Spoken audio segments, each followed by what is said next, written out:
90 hip lift.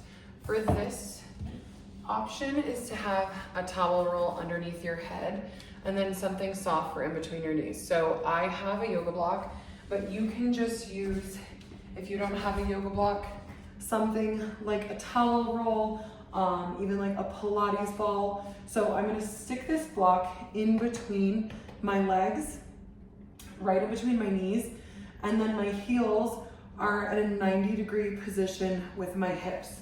I'm gonna lay my head back, pull my scapula back behind me, so both shoulder blades are touching the ground, arms are just where they're comfortable, and goal here is to use your glutes and your hamstrings to pull you up off of the ground while squeezing this block at the same time. So first thing I'm gonna do is my heels, I'm gonna think about pulling them down. So pulling them down, getting a slight activation in my hamstring. Then I'll squeeze that block. Nice big inhale, squeeze that block, and then lift my glutes off of the floor. You'll notice as I inhale and exhale,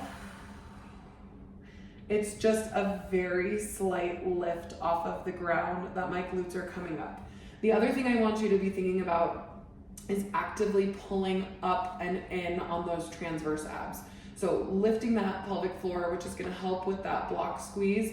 So the squeezing of the block is helping lift the pelvic floor, engage the adductors, and then bringing those glutes up off of the floor will help engage hamstrings and glutes as well. And I want you to work through an exhale when you come up and off the ground so that you can get everything working together and contracted, and then big inhale into those ribs when you're down on the floor.